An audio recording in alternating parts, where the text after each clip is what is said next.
ठीक है, देखो तो हम लोग जो पढ़ रहे थे ना, अफबाउ प्रिंसिपल पढ़ रहे थे, ठीक है, अफबाउ प्रिंसिपल। तो ये सब जो प्रिंसिपल सब होता है, अफवाह प्रिंसिपल जैसे नाम है, अभी आगे और पढ़ेंगे हम लोग। हुंस रूल होता है, ठीक है। तो अफवाह प्रिंसिपल का काम क्या होता है ना, कि ये बताता है, ये प्रिंसिपल यही बोल रहा है कि इलेक्ट्रॉन जब भी सबसेल में फिल होगा, तो सबसे पहले ये किससे डील करता है, it deals with filling of electron, filling of electrons in subshell. थोड़ा हाँ, aufbau principle deals with filling of electrons in subshell. Subshell में जब इलेक्ट्रॉन हम लोग फिल करेंगे, ठीक है, तो उसमें कैसे फिल करना है वो हम लोग को कौन प्रिंसिपल बताएगा, अफबाउ प्रिंसिपल बताएगा, ठीक है। तो अब सबसेल क्या क्या होता है, हम लोग के पास चार सबसेल के बारे में हम लोग पढ़े हैं। तो एस सबसेल होता है, पी सबसेल होता है, डी सबसेल होता है और एफ सबसेल होता है, ठीक।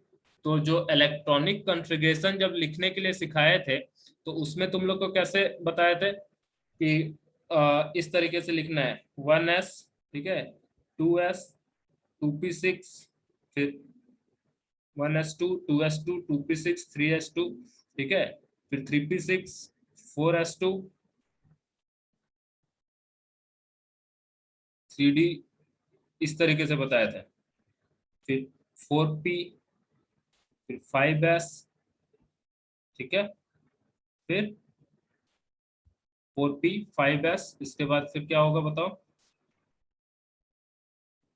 4f,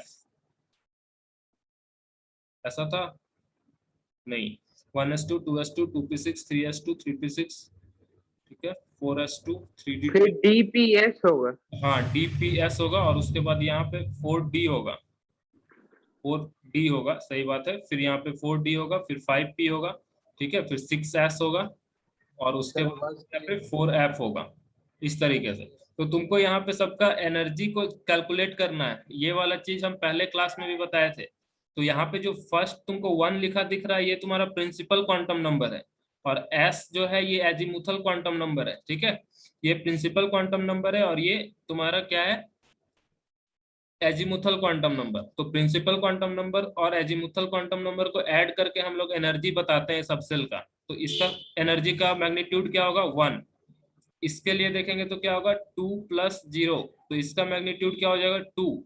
इसके लिए देखेंगे तो 2 + 1 हो जाएगा, इसका मैग्नीट्यूड क्या हो जाएगा, 3। इसके लिए देखेंगे तो 3 + 0, इसका मैग्नीट्यूड एस हो जाएगा। इसका इसका मैग्नीट्यूड क्या होगा, 3 + 1, इसका 4, मतलब एस नहीं, मतलब यहाँ 3 होगा, ठीक है, 4 हो जाएगा। इस वाले का मैग्नीट्यूड देखेंगे तो 4 + 0, तो क्या होगा, 4। इसका मैग्नीट्यूड 3 + 2 = 5 हो जाएगा, ठीक है। इसका 4 + 1, इसका मैग्नीट्यूड 5 हो जाएगा। तो इस तरीके से हम लोग एनर्जी यहाँ पे देख रहे हैं सबका, 2 है, 3 है, तो ये अरेंज है असेंडिंग ऑर्डर में। तुम देखो पहले कम है, फिर बढ़ रहा है धीरे धीरे। तो इलेक्ट्रॉन सबसे पहले इस वाले में फिल होगा, ठीक है, सबसे पहले जिसका सबसे कम एनर्जी है उसमें सबसे पहले इलेक्ट्रॉन भरेगा, ठीक है, फिर दूसरा इसमें, फिर तीसरा इसमें, फिर इसमें, इस तरीके से बढ़ता जाएगा। तो यही बात कौन बता रहा है, अफबाउ प्रिंसिपल बता रहा है। अब मान लो यदि कोई सबसेल को 1s को छोड़ के तुम 1s को में नहीं भरे इलेक्ट्रॉन, सबसे पहले इलेक्ट्रॉन भरना स्टार्ट कर दिए 2p में, ठीक है, तो तुम्हारा कौन सा प्रिंसिपल वायोलेट होगा, अफबाउ प्रिंसिपल वायोलेट होगा। बात समझ में आ रही है, यही चीज बताया गया अफबाउ प्रिंसिपल में, और कुछ नहीं है, ठीक है, कि इलेक्ट्रॉन को नहीं है। इंक्रीजिंग नंबर के थ्रू से भरा जाता है। देखो, electron first occupy the subshell with lowest energy and progressively fill the other subcell in increasing order of energy। यही होता है अफवाह का रूल, ठीक है, अफवाह प्रिंसिपल। समझ में आ गया सबको, हेलो, यस सर। ठीक है। तो अब दूसरा जो प्रिंसिपल होता है ना, दूसरा प्रिंसिपल होता है, वो होता है पॉली एक्सक्लूजन प्रिंसिपल, ठीक है। ये बात भी बताया जा चुका है तुम लोग को, अभी तुरंत बताया गया था, बस अभी नाम इंट्रोड्यूस किया जा रहा है, ठीक है, नाम इंट्रोड्यूस किया गया है। तो पहला इसमें क्या बोला जा रहा है कि पॉली एक्सक्लूजन प्रिंसिपल में एक ऑर्बिटल, जो एक एक ऐसा बॉक्स बनाते थे हम लोग, इस बॉक्स में, जिसको हम लोग क्या बोल रहे हैं, ऑर्बिटल बोल रहे हैं, तो इसमें कितना इलेक्ट्रॉन हो सकता है? बस 2 से ज्यादा इलेक्ट्रॉन नहीं हो सकता है। Can not accommodate more than 2 electron. अब इसमें 5-6 इलेक्ट्रॉन नहीं भर सकते हम लोग, ठीक है, ये गलत होगा। इसमें सिर्फ कितना इलेक्ट्रॉन भर सकते हैं? 2 इलेक्ट्रॉन भर सकते हैं। और ये बात कौन बताता है? पॉली एक्सक्लूशन प्रिंसिपल, ठीक है, पॉली एक्सक्लूशन प्रिंसिपल बोल रहा है कि 2 इलेक्ट्रॉन भर सकते हैं। और इवन दोनों इलेक्ट्रॉन का क्या होना चाहिए? Must have opposite spin. Just now, इससे पहले वाले क्लास में भी बताया गया कि एक बॉक्स में तुम 2 इलेक्ट्रॉन को भर सकते हो, लेकिन स्पिन क्या होना चाहिए? अपोजिट होना चाहिए, ठीक है। एक नीचे घूम मतलब एक क्लॉकवाइज घूमेगा तो दूसरा एंटी क्लॉकवाइज घूमेगा, ठीक है। तो ये है तुम्हारा पॉली एक्सक्लूजन प्रिंसिपल। बात समझ में आ गई? और तीसरा क्या है? तीसरा क्या है? Hund's rule. इसको समझो थोड़ा ध्यान से। देखो इसमें क्या लिखा है? No electron pairing take place in the orbitals with equivalent energy until each orbital in given subcell contain one electron and the spin of all the unpaired electron are parallel, that is same in direction, ठीक है। एक second रुको तो।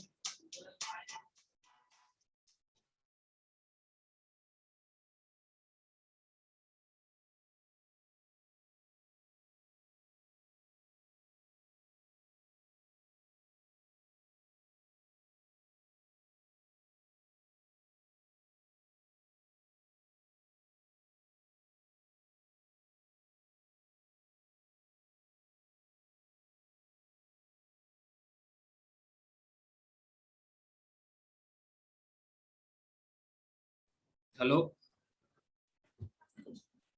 Hello. Yes sir. हाँ, तो Hund's rule में देखो, Hund's rule भी तुम लोग को बता चुके हैं। इसमें क्या बोला जा रहा है ना, कि इसमें बोला जा रहा है कि जो तुम ऑर्बिटल ऐसा बना रहे हो, इसमें जो इलेक्ट्रॉन को जब तुम फिल करोगे ना, तो तुमको पहले सबको सिंगली फिल करना है, ठीक है, सबको इस तरीके से फिल करना है। उसके बाद फिर पेयरिंग स्टार्ट करना है। ये नहीं कि तुम पहले पेयरिंग स्टार्ट कर दिए, 2 है इलेक्ट्रॉन तो 2 को तुम ऐसे भर दिए। सिंपल वर्ड में यही बोला जा रहा है, ठीक है। इस तरीके से नहीं भर सकते तुम। तो भरना कैसे? पहले सबको एक एक दे देंगे, सबको पहले एक एक इलेक्ट्रॉन दे दो, उसके बाद बचे तो फिर तुम हाफ ऐसे भरो, ये बोला जा रहा है इसमें, ठीक। तुम ऐसे डायरेक्ट नहीं भर सकते हो कि 2 इलेक्ट्रॉन है तो दोनों इलेक्ट्रॉन को एक ही ऑर्बिटल में रख दिए, ऐसे नहीं भर सकते हो। पहले सबको सिंगल फिल करना है, उसके बाद फिर डबल फिल करना है। यही चीज यहाँ पे बताया जा रहा है, ठीक है। बात समझ में आ गई? और ये भी बोला जा रहा है, साथ में ये भी बताया गया कि मान लो तुमको सिंगली इलेक्ट्रॉन फिल करने बोल दिया, तो ये नहीं कि तुम एक इलेक्ट्रॉन को ऐसे भर दिए, दूसरा को ऐसे भर दिए, तीसरा को ऐसे भर दिए। जब तुम फर्स्ट राउंड में इलेक्ट्रॉन फिल कर रहे हो तो सबका इलेक्ट्रॉन का स्पिन सेम रखना होगा तुमको, सबका स्पिन सेम रखना होगा। फिर सेकेंड राउंड में तुम सेम स्पिन से भरोगे। यदि मान लो स्टार्टिंग में ही तुम इस तरीके से स्टार्ट किए हो, अपोजिट स्पिन से स्टार्ट किए हो, तो सब में तुमको इस तरीके से इलेक्ट्रॉन को फिल करना होगा। और बाद में फिर नेक्स्ट नेक्स्ट में तुमको मतलब अपोजिट स्पिन वाला इलेक्ट्रॉन फिल करना होगा। ये चीज बोला गया। बात समझ में आ रही है? तो ये हुंड्स रूल था। मतलब ये तीनों रूल डिसाइड करते हैं कि इलेक्ट्रॉनिक कॉन्फ़िगरेशन को किस तरीके से लिखना है। सबसे पहला अफबाउ प्रिंसिपल, दूसरा पॉली एक्सक्लूशन प्रिंसिपल और तीसरा हुंड्स रूल, ठीक है। तो ये चीज तुम लोग को ऑप्शन देख के कंफ्यूज करेगा कि कौन सा लॉ कौन सा है, ठीक है। तो और उसके बाद यहाँ पे एग्जांपल दिया है कि देखो किस तरीके से लिखते हैं। पहले 1s1 लिखे, एक इलेक्ट्रॉन था तो यहाँ पे 1s1 लिखते। ये सब तुम लोग सीख चुके हो। पिछला क्लास में हम तुम लोग को इलेक्ट्रॉनिक कॉन्फ़िगरेशन लिखने बता चुके हैं, 1s2 2s2 करके इजीली कैसे लिख सकते हो, ठीक है। तो यहाँ पे ये चीज को बता दिया गया है। यहाँ तक कुछ डाउट है तो बताओ। ये सब तुम लोग पढ़ चुके हो, वैलेंसी आइसोटोप्स ये सब अलग से पढ़ा चुके हैं तुम लोग को। आइसोबार्स भी पढ़ा चुके हैं। आइसोटोन्स, आइसोटोन्स के बारे में भी बताए थे, जिसमें नंबर ऑफ न्यूट्रॉन सेम होता है, ठीक है। सेम नंबर ऑफ न्यूट्रॉन जहाँ पे होगा उसको हम लोग क्या बोलेंगे? आइसोटोन्स बोलते हैं। आइसोटोप्स पता है, आइसोबार पता है। आइसोटोन्स क्या होता है? आइसोटोन्स जहाँ पे सेम नंबर ऑफ न्यूट्रॉन होता है। देखो न्यूट्रॉन का नंबर कैसे निकालते हैं? न्यूट्रॉन क्या होता है? बेसिकली प्रोटॉन प्लस न्यूट्रॉन हम लोग को देता है मास नंबर। तो इसका मास नंबर क्या है? 13 है। तो यहाँ पे 13 दिया हुआ है और 6 इसका एटॉमिक नंबर मतलब number of proton. Atomic number मतलब क्या होता है? Number of proton. तो यहाँ से हम लोग नंबर ऑफ न्यूट्रॉन निकाल सकते हैं। नंबर ऑफ न्यूट्रॉन 7 आ गया। और यहाँ पे भी देखेंगे तो नंबर ऑफ न्यूट्रॉन क्या होगा, 14 माइनस 7 दैट इज 7। तो दोनों का नंबर ऑफ न्यूट्रॉन क्या है, सेम है, तो ये क्या हो जाएगा, आइसोटोन हो जाएगा। ठीक है, आइसोटोन हो जाएगा। तो इसी तरह यहाँ पे एग्जांपल दिया है आइसोटोन। और आइसो इलेक्ट्रॉनिक मतलब क्या होता है, जहाँ पे नंबर ऑफ इलेक्ट्रॉन सेम होगा। सेम नंबर ऑफ इलेक्ट्रॉन मतलब आइसो इलेक्ट्रॉनिक। जैसे यहाँ पे क्लोरीन, क्लोरीन में कितना इलेक्ट्रॉन होता है, जनरली कितना इलेक्ट्रॉन होता है, 17 होता है। लेकिन एक यहाँ पे माइनस चार्ज है, मतलब एक एक्स्ट्रा इलेक्ट्रॉन आ गया, तो यहाँ पे नंबर 18 हो गया क्लोरीन का। आर्गन में कितना इलेक्ट्रॉन होता है, 18 इलेक्ट्रॉन होता है, तो ये भी 18। 19 इलेक्ट्रॉन होता है पोटासियम के पास, यहाँ पे प्लस चार्ज दे दिया है, तो एक इलेक्ट्रॉन ये लॉस कर दिया, तो 19 से एक घटा देंगे तो कितना हो जाएगा, 18। कैल्शियम के पास 20 इलेक्ट्रॉन होता है, तो 20 में से 2 ये लॉस कर दिया, +2 है, +2 मतलब 2 इलेक्ट्रॉन लॉस कर चुका है, तो कितना बचा इसके पास, 18। तो ये सब क्या हो जाएगा, आइसो इलेक्ट्रॉनिक स्पीसीज। पूछ देगा which of the following are isoelectronic species, तो तुमको बताना होगा इलेक्ट्रॉन काउंट करके। ठीक है, जैसे Na+ में कितना इलेक्ट्रॉन होगा, तो Na+ में तुम्हारा टोटल 11 होता है, तो +1 है, तो यहाँ पे कितना हो जाएगा, 10 इलेक्ट्रॉन हो जाएगा। प्रोटॉन कितना होगा, 11 होगा, और न्यूट्रॉन जितना होता है 12, तो 12 न्यूट्रॉन होगा। अब बोलेंगे कि कैसे जान गया 12 न्यूट्रॉन होता है, तो इसका एटॉमिक वेट मास तुम बोलोगे तो 23 पता है सबको, और एटॉमिक नंबर 11 है, तो एटॉमिक नंबर मतलब नंबर ऑफ प्रोटॉन होता है, तो इसको सब्ट्रैक्ट कर देंगे और यहाँ से 12 आ जाएगा। बात समझ में आ रही है, नंबर ऑफ न्यूट्रॉन कैसे निकाल रहे हैं।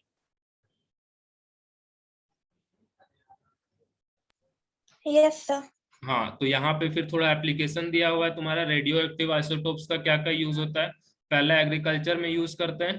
ठीक है, एग्रीकल्चर में क्या यूज होता है कि radio active isotope can identify the presence and requirement of this element in nutrition in plant.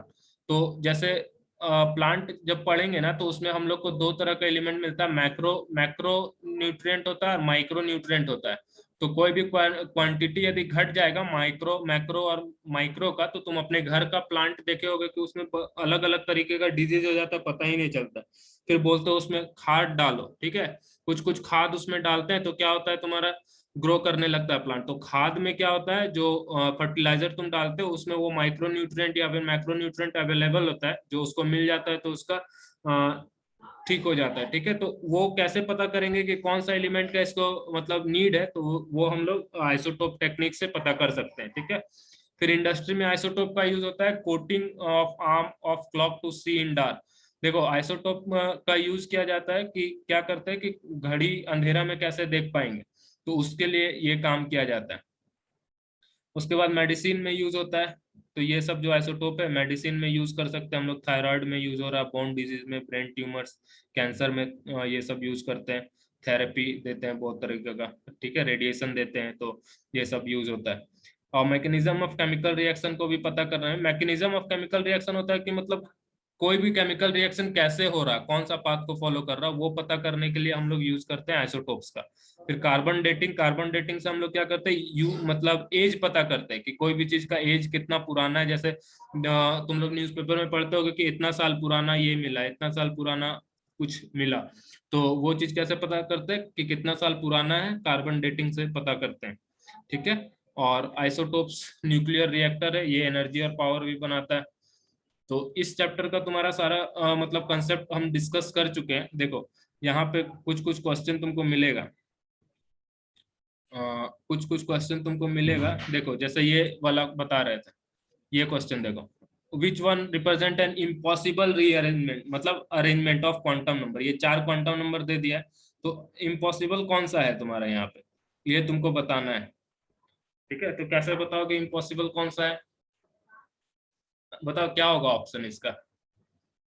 Impossible कौन सा हो सकता है, एन है तो एन से छोटा एल होना चाहिए, और इसी के रेंज में ये होना चाहिए, तो ये सही है। ये 4 है, इससे छोटा ये। ऑप्शन 3। हाँ, सी को देखो, सी में एल तुम्हारा 2 है, तो ये -3 नहीं हो सकता है, तो ये गलत बात समझ। तो आंसर क्या हो जाएगा तुम्हारा, सी हो जाएगा। इसी तरीके का क्वेश्चन तुमसे पूछा जाएगा। देखो जैसे n+l value of 3p energy level, तो 3 का वैल्यू क्या होता है, 3 होता है, और p का वैल्यू क्या होता है, 1, तो 3+1 4 आंसर हो जाएगा। बात समझ में आ रही है। हाँ तो बोलो। उस क्वेश्चन का डी नंबर भी तो हो सकता है ना, क्योंकि L3 है और M 0 है। डी कैसे होगा, तो बताए ना, ये 3 है, तो 3 से तुम्हारा रेंज क्या होगा, -3 होगा, -2 होगा, -1 होगा, 0 होगा। ठीक है, उसके बाद फिर +1 होगा, +2 होगा और +3 होगा। ओके। 0 आया ना, ऐसे सोचा करो थोड़ा। हाँ ठीक है ठीक है हाँ, ठीक है। यहाँ पे देखो एजीमुथल L = 3 है, तो मैक्सिमम नंबर ऑफ इलेक्ट्रॉन कितना है? L = 3 मतलब किसका बात कर रहे हैं बताओ? L = 3 मतलब क्या बात हो रहा है? S = 0 होता है, P = 1 होता है, ठीक है, SP D = 2 होता है, F = कितना होता है? 3। तो F = 3, तो F में कितना इलेक्ट्रॉन मैक्सिमम रह सकता है? 14 इलेक्ट्रॉन रह सकता है। बात समझ में आ रही है? अब सब क्वेश्चन तुम लोग से बन जाएगा। देखो, बेरिलियम का 4th इलेक्ट्रॉन का बात कर रहा, तो बेरिलियम में कितना इलेक्ट्रॉन होता है? 4। तो इसका इलेक्ट्रॉनिक कॉन्फ़िगरेशन लिखेंगे 1s2 2s2, ठीक है, 1s2 2s2, 4 इलेक्ट्रॉन आ गया। तो इसका n का वैल्यू क्या होगा? n का वैल्यू क्या होगा? लास्ट वाला इलेक्ट्रॉन कहाँ पे गया है? 2s में गया है, तो 2s n का वैल्यू क्या होगा? 2 होगा। और यहाँ पे s लिखा हुआ है, तो s के लिए l का वैल्यू क्या होता है? 0 होता है, तो इसका C ऑप्शन हो जाएगा। बात समझ में आ रही है? ये क्या बता रहा है? ये 2p बता यस रहा है। सर। 2p तो कहीं है ही नहीं। ये क्या बता रहा है? ये 1p बता रहा है। 1p का भी एक होता और है। क्वेश्चन नंबर 24 बताइए तो।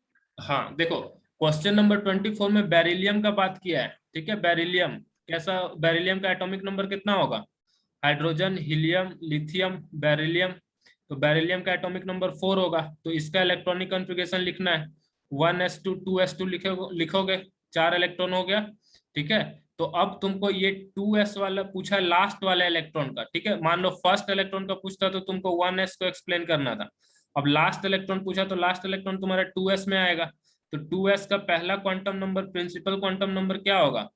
n = क्या होगा? 2 होगा, ठीक है। और फिर दूसरा क्वांटम नंबर क्या होगा? s यहाँ पे लिखा है, तो s के लिए क्वांटम नंबर क्या होता है? 0 होता है, ठीक है। तो 0 हो गया, ये आंसर हो गया। और ये 0 है तो ये 0 होगा, और ये +½ या -½ कुछ भी हो सकता है, ठीक है। और यहाँ पे 1s, ये देखो 1 बता रहा, मतलब ये 1 है, और 0 मतलब s बता रहा, तो ये 1s का बात कर रहा है, ये 1p बोल रहा।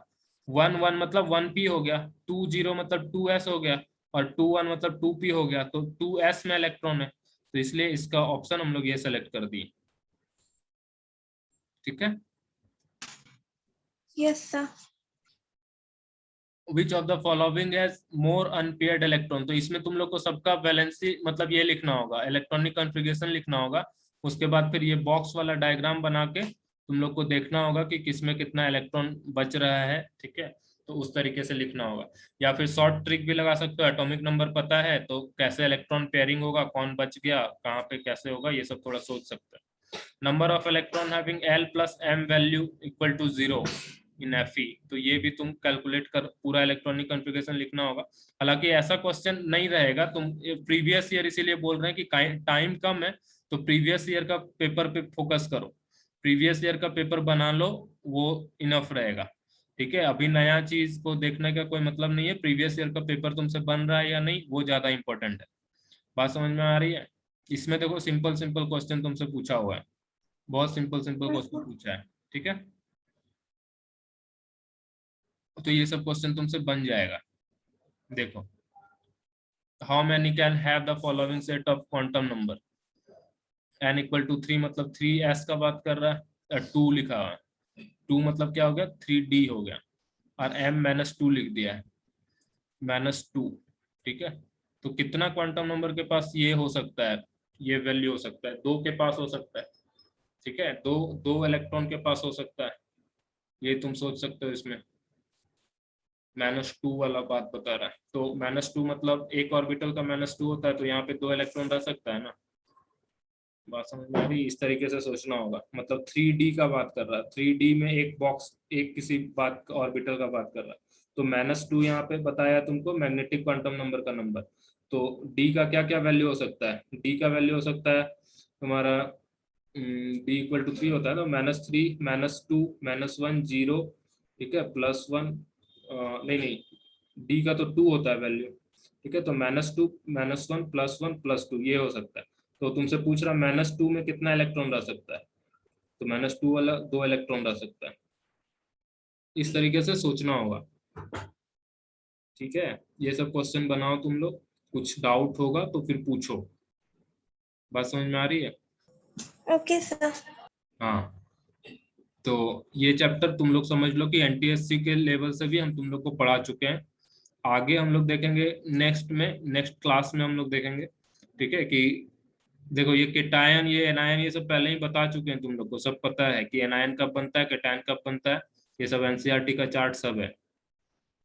एनसीईआरटी में भी दिया है, इसमें कुछ कुछ एक्स्ट्रा दिया है, जैसे डाइक्रोमेट एनसीईआरटी में नहीं दिया है, परऑक्साइड एनसीईआरटी में नहीं दिया है, तो जो नहीं दिया उसको खाली पढ़ लो, जो दिया है वो तो तुम लोग को पता ही है। और प्रीवियस ईयर क्वेश्चन लगाओ, ये सब बता चुके हैं, लॉ ऑफ मल्टीपल, इसमें से कुछ कुछ 11 का चीज है और कुछ कुछ 10 तक में पढ़ना है, जैसे लॉ ऑफ रेसिप्रोकल प्रोपोर्शन ये तुम लोग का 10 में है, गेलुसक मतलब ये 11 में है, ठीक है, गेलुसक लॉ 11 में है, तो ये सब 11 के फर्स्ट चैप्टर में, एवोगाड्रो हाइपोथेसिस ये सब फर्स्ट चैप्टर में। देखो ग्राम एटॉमिक मास ये सब तुम लोग को बता चुके हैं ऑलरेडी मोल कंसेप्ट वाले में, ठीक है। तो बस इससे क्वेश्चन लगाओ तुम लोग का सॉल्व, यस सर। जो डाउट हो वो पूछो। Yes sir. प्रीवियस ईयर में मेरे हिसाब से बोलना यही है कि प्रीवियस ईयर यदि तुम लोग कमांड कर लोगे तो बहुत कुछ मतलब मिल जाएगा तुम लोगों को, ठीक है। और नहीं तो फिर उतना सोचो मत, बोर्ड पे फोकस करो, क्योंकि एनटीएससी का कुछ ऐसा गारंटी है नहीं कि कब होगा या नहीं होगा, कुछ नोटिफिकेशन अभी तक शायद नहीं अवेलेबल। सर नवंबर में एग्जाम है, फर्स्ट वीक से ही, क्लास 10th का। हाँ तो उस क्लास जितना तुम्हारा फर्स्ट वीक में आएगा उतना सिलेबस कवर्ड हो चुका है ऑलरेडी, 2-3 चैप्टर बाकी है वो कर देंगे बस, ठीक है। सर कब हो गया?